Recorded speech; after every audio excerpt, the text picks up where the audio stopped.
లాగులలో తొండాలు జోరిస్తా అంటురంట. అక్కడ మా ఊర్లో తొండలు నన్ను చూసినప్పుడల్లా ఇప్పుడు నాకు ఎవరైతే నచ్చారో వాళ్ళ లాగులలో జొరగొట్టాలనిపిస్తుంది. నేనెంత ఎదవనో నాకే తెలియదు. సర్పంచ్ ఎలక్షన్ల ముంగట ఒక 5 గ్యారెంటీలు పెట్టిరు కదా, మీరు ఊకే 5 గ్యారెంటీలు అని గుర్తు చేయకూడదు. ఇక నిరుద్యోగులకు ఏదో ఒక దారి చూపిస్తామన్నారు, తులం బంగారం అన్నారు, అంత ఎందుకు ఆడవిళ్ళలకు స్కూటీలు అన్నారు, కొత్త పెళ్ళైన వాళ్ళకు తులం బంగారం అన్నారు. ఒకటిగా రెండుగా నువ్వు అన్ని చెప్తాను.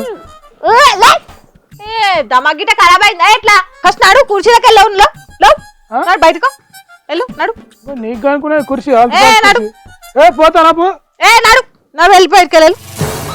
దేశంలో రాష్ట్రంలోనే కాదు ఊర్లలో కూడా రాజకీయాలు ఎట్లా నడుస్తున్నాయి, ప్రజలకు బరాబర్ అన్ని సౌలతులు అందుతున్నాయా, ఏమన్నా సమస్యలు ఉన్నాయా, ఇవన్నీ తెలవాలంటే మనం ఖచ్చితంగా సర్పంచ్ రేవంత్ కనకయ్య గారిని కలవాల్సిందే. Welcome to open heart surgery with Bhargavi. Kanakaiah గారు నమస్తే. నమస్తే అమ్మా. ఎట్లున్నారు? అంత మంచేనా? బాగున్నా, చాలా బాగున్నా. ఇంకేంది మరి సర్పంచ్ సీట్ ఎక్కిరు, ఎట్లుంది సర్పంచ్ కుర్చీ? సూపర్, మంచిగా ఉన్నది, మెత్తగా ఉన్నది, పాత బొంతలు వేసి కుట్టించినట్టున్నాయా? ఏహే కుర్చీ గురించి కాదు, పదవి ఎట్లుంది, సర్పంచ్ పదవి ఎట్లున్నది, జనం దగ్గర అవుతున్నారా, సమస్యలు ఎట్లున్నాయి, ఏం నడుస్తుంది అసలు? ఇప్పుడు ఊరి నడిమిట్లో నుంచి మురికి కలవబోతున్నది, దాన్ని 5 లక్షలు పెట్టి సుందరీకరణ పనులు చేస్తున్నాం, అద్భుతంగా చేయబోతున్నాం. ఓయమ్మ 5 లక్షలా? తప్పేమున్నది, ఇప్పుడు మన ఊరు మంచిగా ఉంటే మనకే మంచిది కదా. ఇప్పుడు ఎవరైనా బయట నుంచి వచ్చి చూసిరు అనుకో బాగుండదు కదా, చెత్త చెదారం ఉంటే మంచిగా ఉండదు కాబట్టి చేస్తున్నాం. అది మరి మున్సిపల్ నౌకర్లు చేసేటోళ్లకు జీతాలు లేవంటారు, ఉన్న జీతాలు చక్కగా ఇస్తలేరు, జీతాలు పెంచుతలేరు. మరి వీటి గురించి వాళ్ళు వచ్చి అడుగుతానేమో నన్ను ఓసిన రూపాయి వెళ్ళదని అన్నావు, ఇప్పుడు ఎడికెళ్ళి వస్తున్నాయి 5 లక్షలు? బ్యాంకులలో లోన్లు తీసుకుంటాం, ఎట్నో వెళ్ళి తీయాలి కదా. గ్రామ అభివృద్ధి అంటే నడిపియాలి. మింగం ఎత్తుకులేదు కానీ మీసాలకు మాత్రం సంపంగి నూనె అన్నట్టు వృధా ఖర్చులు చేయమని చెప్పుకుంటేనే పైసలను మొత్తం గిట్లా ప్రజా సొమ్మును మొత్తం నీళ్ళ తిరగా ఖర్చు చేస్తున్నారని బయట టాక్ ఉంది. మరి దానికి ఏమంటారు? ఎవడవాడు గాడిద కొడుకు మీతో అట్లా అన్నది? ఎవడవాడు గాడిద కొడుకు మీతో అట్లా అన్నది? ఎవడు? నాకు ఏదనిపిస్తే నేను అది చేసుకుంటూ పోతా, నా ఇష్టం ఉన్నట్టు నడుస్తుంది. అందుకేనా ఊర్లో మురికి కాలువ పక్క పడుతున్న ఇళ్ళన్నీ గూలగొట్టేది? పాపం వాళ్ళకి ఏం చెప్పకుండా ఉన్నట్టుండి ఇల్లు గూలగొడితే, ఇల్లు ఆకిలు లేని వాళ్ళని చేస్తే నీకు న్యాయం అవుతుందా చెప్పు? గట్లా వాళ్ళని ఇల్లు లేకుండా బయట నొక్కితే ప్రజలు మా క్షేత్రం మోసపోవడానికి సిద్ధంగా ఉన్నారు. మేము మోసం చేయకుండా మాదే తప్పు అవుతుంది కదా. ఇప్పుడు వాళ్ళు ఏడ్చినా గింజుకున్నా ఏం చేసినా మేము కూలగొట్టాలి, లేకపోతే మాది తప్పు అవుతుంది. అంటే ఇప్పుడు జనాలు నిన్ను నమ్మి ఓట్లేసి గద్దె మీద కూసబెట్టారు కదా, అలాని ఇప్పుడు నిల్వ నీడ లేకుండా చేసుడు, రోడ్ల మీద పడేసుడు కరెక్టేనా? అది రైట్ అనిపిస్తుందా? చూడు మేడం, మోసం చేయాలంటే ఫస్ట్ నమ్మించాలి. మనం ఎంత బాగా నమ్మిస్తామో అంత మంచిగా మోసం చేయాలి. సర్పంచ్ ఎన్నికలకు ముందు నేను బాగా నమ్మించిన, ఇప్పుడు మోసం చేస్తున్నా, అది నేను తప్పనుకోవట్లేదు. మరి అట్లయితే నమ్మకుంటే అవుతావు కదా.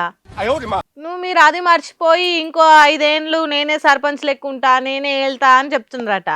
మరి అది ఎట్లా సాధ్యమవుతుంది? సాధ్యం కాకపోవడానికి ఏమున్నది మేడం, ఇప్పటికే కొంతకాలం గడిచింది, మళ్ళీ వచ్చే ఎన్నికల నాటికి ఇప్పుడున్న పరిస్థితే ఉండదు కాబట్టి అప్పటికి కొత్త ఉపాయం చేస్తా. ఎట్లా నమ్మియాలో? నాకైతే ఎందుకో నిన్ను మళ్ళోపారి నమ్మరనే అనిపిస్తుంది. ఎందుకంటే ఈడికే జనాలు అసలు వాళ్ళ నోరు కదిపే ఉంటారు, ఇష్టం వచ్చినట్టు తిడుతుర్రు, పొట్టు బూతులు తిడుతుర్రు.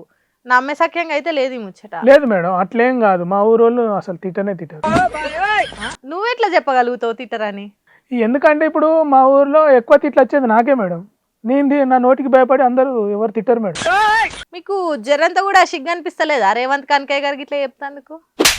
సిగ్గు ఎందుకు మేడం? దానికి నాకు తిట్లు వస్తాయి, మీకు యాంకరింగ్ వస్తుంది, మీరు యాంకరింగ్ చేస్తారు, నాకు తిట్లు వస్తాయి, నేను తిడతాను. అవును, తిట్లంటే వచ్చింది. మీరు పదే మాజీ సర్పంచ్ని కానీ అలా ఇంటోళ్ళని కానీ లేకపోతే అలా పాటోళ్ళని కానీ ఇష్టం వచ్చినట్టు బూతులు తిడుతురంట. ఇంకోటి ఊకుకే అలా లాగులలో తొండాలు జోరిస్తా అంటురంట. అసలు ఈ తొండాలలో ఏంది? నాకైతే ఇంతవరకు అర్థమైతలేదు ఈ పంచదేందో. అవును మేడం, ఈ విషయం మా గ్రామానికి సమాజానికి తెలియాలి. ఎందుకంటే నేను చిన్నప్పుడు ఏ పని చేసినా కూడా, ఆటలు ఆడుకున్నా కూడా, అక్కడ మా ఊర్లో తొండలు నన్ను చూసినప్పుడల్లా ఇట్లా అంటాయి మేడం. అందుకే అవి నాకు నచ్చాయి. చిన్నప్పుడు నాకు నచ్చని తొండలను ఇప్పుడు నాకు ఎవరైతే నచ్చారో వాళ్ళ లాగులలో జొరగొట్టాలనిపిస్తుంది. అదొక సాటిస్ఫాక్షన్ మేడం, అట్లా అనడం వల్ల. సరే అబ్బో, ఈ తొండలలో వద్దు కానీ మీరు అప్పుడప్పుడు పండబెట్టి దొక్కుతా, పేగులు తీసి మెడలు వేసుకుంటా అని పదే అంటుంటారు కదా. అసలు ఈ పేగుల్లో లేనిది అంటే బోటి తలకాయ కూర బాగా తినేటట్టున్నారా? ఎవడు వాడు నీతో అన్నది ఎల్లఫోర్ కాదు, నీతో అన్నది ఎవడు? ఇప్పుడు నేను మందు తాగా, మటన్ తింటా, మీరన్నట్టు అప్పుడప్పుడు బోటి తలకాయ కూర అప్పుడప్పుడు తింటాం మరి, కానీ మీరన్నంత కాదు. సరే ఈ కూరల్లో పక్కన పెడదాం కానీ ఇప్పుడు ఊర్లున్న కాలువను ఎంబటే ఏదో తప్పిపోయినట్టు అది సాఫ్ చేసి అక్కడ ఉన్న జనాలను బయటకు నూకేసి వాళ్ళకి నిల్వ నీడ లేకుండా చేస్తే ఏమొస్తుంది సారు? అంటే ఆ విగ్రహం పెడితే ఏమొస్తుంది? ఏం లాభం అంటావు? ఇప్పుడు పరిపాలనలో లాభాలు నష్టాలు అంటూ ఏం ఉండేయమ్మా, మనం దాన్ని అట్లా చూడొద్దు. ఏమన్నా లాభాలు ఉంటే కాంట్రాక్టర్లకు ఉంటాయి, తర్వాత నాకుంటాయి, ఆ తర్వాత వార్డు మెంబర్లకు ఉంటాయి, ఇంకేమన్నా ఉప సర్పంచ్ వాళ్ళకు ఉంటాయి. కానీ సపరేట్గా పరిపాలనలో లాభాలు నష్టాలు అంటూ జనాలకు ఏముండయి. కానీ అట్లా చేస్తే జనాలు ఏడుస్తారు కదా, రోడ్డు మీద పడతారు కదా, మరి వాళ్ళ సంగతి ఆలోచించరా? ఏడవని ఎవరి కోసం ఏడుస్తారు, ఎవరి కోసం ఏడుస్తారు? ఇప్పుడు వాళ్ళు ఏడ్చినంత మాత్రాన మాకేం జరగదు కదా, వాళ్ళు ఏడిస్తే వాళ్ళకే కన్నీళ్ళు వస్తాయి, మాకు రావు కదా. ఇప్పుడు సిగరెట్ తాగితే పొగ వస్తుంది కానీ పొగ తాగితే సిగరెట్ రాదు కదా, అట్లా ఇది కూడా అంతే. వా వా వా వా గొప్పలు సార్ మీరు నిజంగానే. కానీ ఇంకోటి ఊకుకే జిల్లా సెంటర్కి పోయి వస్తున్నారంట, ఆడ ఇప్పటికీ ఒక 55 సార్లు పోయొచ్చిరంట. ఇంకోటి ఆడికి మీరు ఊకుకే ముళ్ళెళ్ళు మూసుకొని పోతున్నారని అంటుర్రు. అట్లేం లేదు మేడం, అట్లా ఫాల్తు ప్రచారాలు మీరు నమ్మద్దు. కానీ అట్లేం లేదు. నేను కిరాయికి జిల్లా సెంటర్ పోతాను, కిరాయి పైసలు అయితే అని సైకిల్ మీద పోయేస్తున్నా. ఓసారి వెనక టైర్ పంచర్ అయితే దుబ్బుకుంటా పోయిన 5 కిలోమీటర్లు తెలుసా? అబ్బో తోపు. కానీ సైకిల్ అంటే గుర్తొచ్చింది, మీరు పక్కూరు సైకిల్ పాటోలు ఏది చెప్తే అదే వింటురంట. పక్కూరు సర్పంచ్ ఎన్నెల బాబు హయాంలో నడుస్తురంట, మరి అది ఎంతవరకు? ఎవడు వాడు మాట్లాడేది అట్లా బుద్ధి లేనోడు, గాడిది కొడుకు. బుద్ధి జ్ఞానం ఉండాలి కదా ఏదైనా మాట్లాడే ముందు. Okay okay cool cool. కానీ మీరు ఇప్పుడు సర్పంచ్ ఎలక్షన్ల ముంగట ఒక 5 గ్యారెంటీలు పెట్టిరు కదా, మరి ఆ 5 గ్యారెంటీల సంగతి ఏంది? మీరు ఊకే 5 గ్యారెంటీలు అని గుర్తు చేయకూరు. ప్రజలు ఆల్రెడీ మర్చిపోయారు, అయినా మేము 2 గ్యారెంటీలు అమలు చేసినాం కదా. మరి కడమ 3 గ్యారెంటీల సంగతి ఏంది? మళ్ళా అడగకుండ్రి మేడం, ప్రజలు మర్చిపోతున్నారు, మీరు మర్చిపోర్రి, మేము కూడా మర్చిపోతాం. సరే మర్చిపోదాం. కానీ మరి మీ ఊర్లో చదువుకునే పిల్లగాళ్ళకు హాస్టల్లో చదువుకునే పోరలు ఉంటారు కదా, తిండి సక్క లేక నానా అవస్థలు పడుతుర్రు. కొంతమంది అయితే దవాఖానల పాలేరు, కొంతమంది జీవిడిచిరు. మరి గాలం ముచ్చట ఏంది? మరి కాంట్రాక్టర్లు ఎట్లా బతకాలి? ఇప్పుడు కాంట్రాక్టర్లకు కొన్ని పైసలు వస్తేనే కదా మాకు కొన్ని వచ్చేది, ఆ తర్వాత మా కిందలో కొన్ని వచ్చేది. కాబట్టే హాస్టల్ పిల్లలు ఆ ఫుడ్ పాయిజన్లు అయితేనే దవాఖానలో పడతారు, అంతే, దాంట్లో ఏం లేదు. అంటే ఈ హాస్టల్ ఫుడ్ పాయిజన్ అంతా కావాలని చేస్తుందా?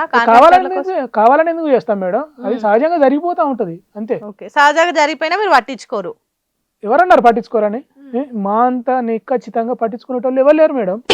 మా గ్రామంలో వచ్చి చూడండి, మీరు ఎంత అద్భుతంగా పరిపాలన చేస్తున్నామో తెలుస్తుంది మీకు. అబ్బో మా గొప్ప ఉంది మీ పాలన అయితే, దీన్ని బట్టే అర్థం చేసుకోవచ్చు. అంతే మరి. సరే కానీ ఇప్పుడు సొసైటీలో రైతులకు ఎరువులు దొరుకుతలేవని నానా అవస్థలు పడుతుర్రు, ఇంకోటి పంట పండేయడానికి మస్తు తిప్పలు అవుతుందని అంటుర్రు. మాజీ సర్పంచ్ల కాలంలో గింత తిప్పలు లేదు, మాకు టైం కు టైం ఎరువులు వచ్చేదని అంటుర్రు. మరి ఇంకా మిమ్మల్ని తిడుతుర్రు. ఎవడు వాడు తిట్టేది? వాడు బుద్ధి జ్ఞానం ఉన్నోడు ఎవడో తిట్టాడు నన్ను. మీరు కూడా అంత తిక్క క్వశ్చన్స్ అడగకూరి. ఎవరు ఏమన్నా ఏం చేసినా నేను 10 ఏళ్ళు నేనే సర్పంచ్గా ఉంటాను మా ఊరికి.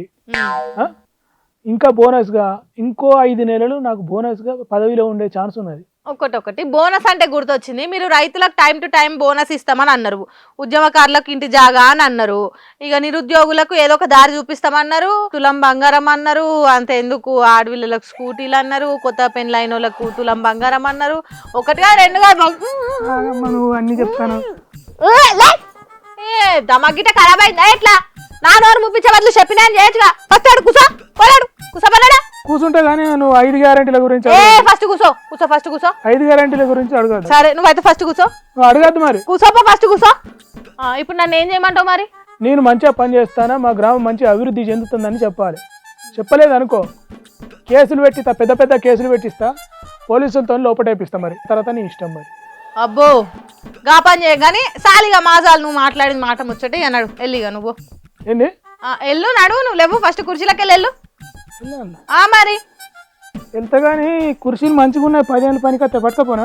నీకు కాదా దమాక్లే చెప్తుంటే? ఫస్ట్ నడు, కుర్చీలకి వెళ్ళవు, బయటకు వెళ్ళు, నడు. నీకు అనుకునే కుర్చీ నడు. పోతానా? ఏ నడు నా వెళ్ళిపోయి పోమ్మ పో. ఏ నడు మళ్ళీ ఇటు కాకొచ్చావు అప్పుడు చెప్తాను ఈ సంగతి. పెద్ద తిక్కలోడు ఉన్నట్టే ఉన్నాడు. ఎక్కడ సర్పంచో ఏం పాడో గానీ చూసిండ్రా గిది open heart surgery with Bhargavi. ఈ ప్రోగ్రాము మళ్ళీ ఎప్పుడు వస్తుందో గప్పుడే వస్తుంది, గప్పుడే చూడండి. మీకు గనక ఈ ప్రోగ్రామ్ నచ్చితే లైక్ చేయండి, కామెంట్ చేయండి, తక్కువ ఓ 1,00,000 మందికి షేర్ చేయరాదుండ్రి. సరేనా, ఉంటాం మళ్ళా, బాయ్.